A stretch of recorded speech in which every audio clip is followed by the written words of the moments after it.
बेटियां बचेंगी नहीं तो पढ़ेंगी कैसे? इस देश का कितना नौजवान है जो सड़कों पे घूम रहा है, लड़ाई लड़ रहा है, और ये सरकार है जो अपनी पीठ थपथपा रही है ये कहते हुए कि हमारी सोच ईमानदार है और काम दमदार है। वाकई में काम तो इतना दमदार है कि जिस रोड के उद्घाटन के लिए नारियल फोड़ने जाते हैं तो नारियल नहीं फूटता लेकिन सड़क फूट जाती है।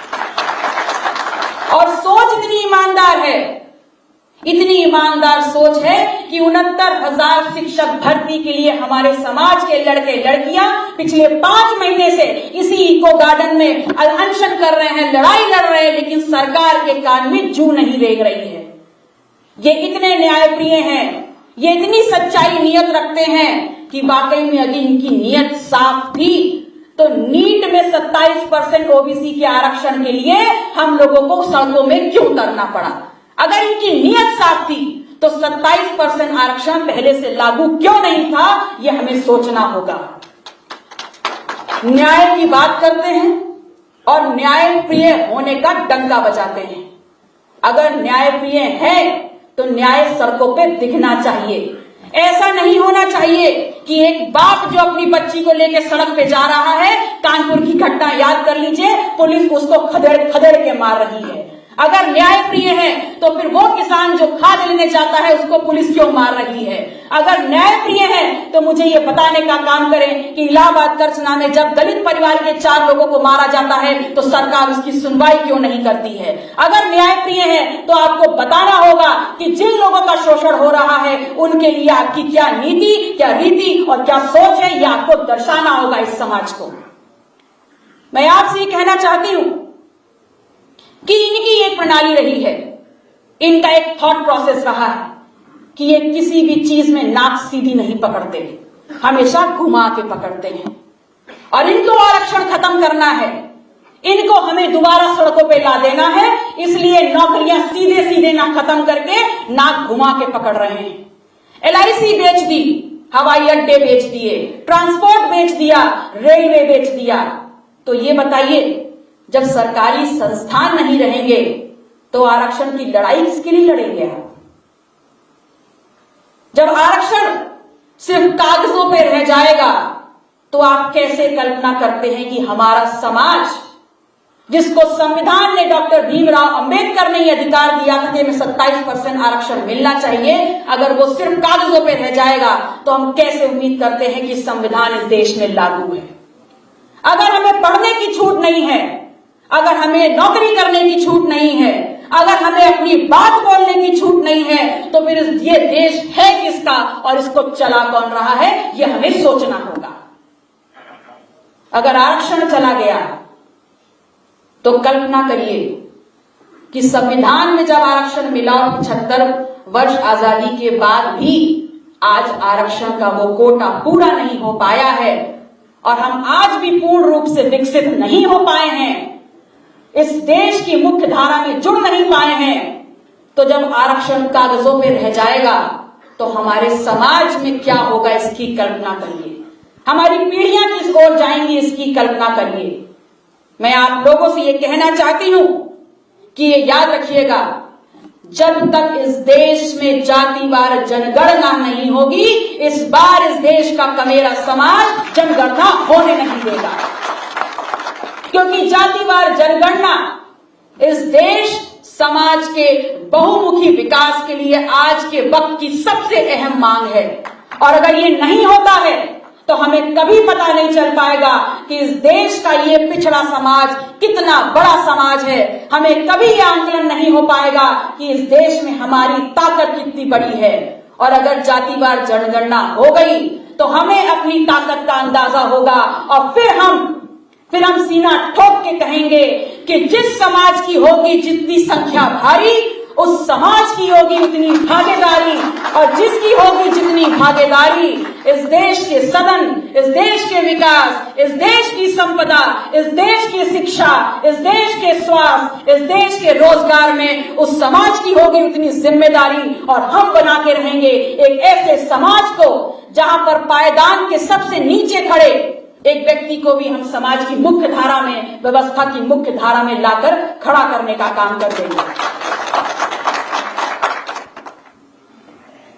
आज अपने आसपास गौर से देखिए,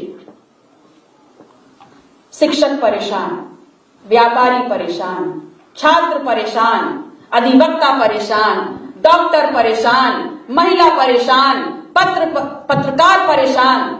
तो ये सरकार है किसकी?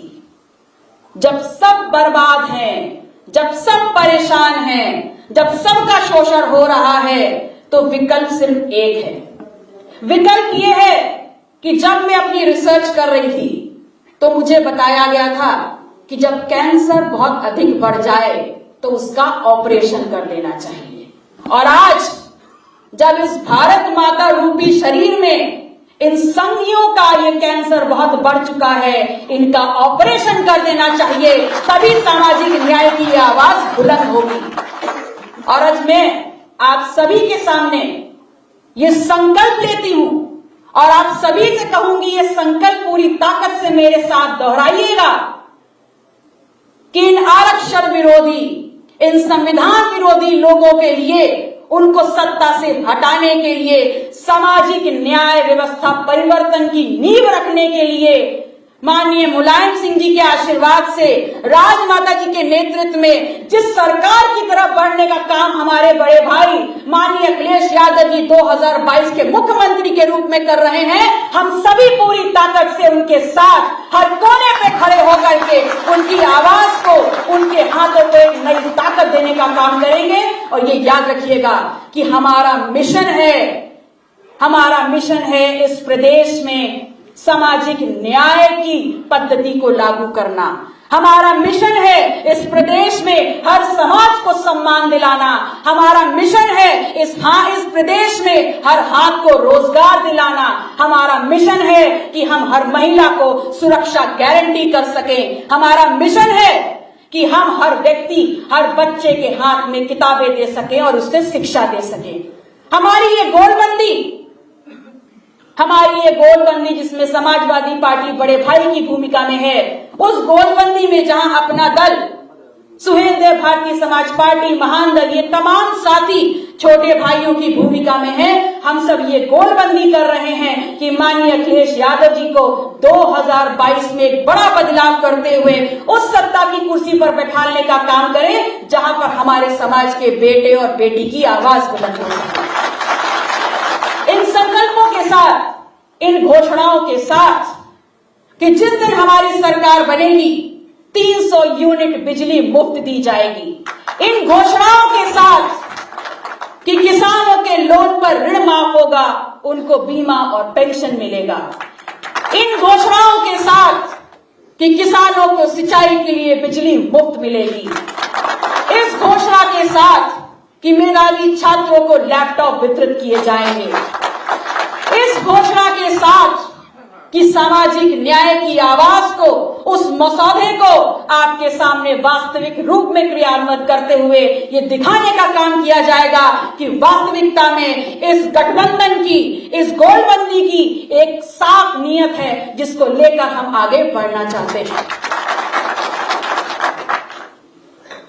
इस घोषणा के साथ कि अगर हमारी सरकार बनती है जिसमें 1% भी संशय नहीं है, सरकार बनते ही 3 माह के भीतर जातिवार जनगणना कराई जाएगी और हर जाति को उसके अनुपात में उसका हक, अधिकार, सम्मान सुनिश्चित किया जाएगा। आप सभी लोगों ने मेरी बातों को बहुत गौर से सुना, उसके लिए आभार। आपकी निरंतर करतल ध्वनि ने मुझे जो एक ऊर्जा देने का काम किया, उस सभी के लिए आप सभी को पुनः धन्यवाद करते हुए मैं आप सभी लोगों से विदा लूंगी। नमो बुद्धाय।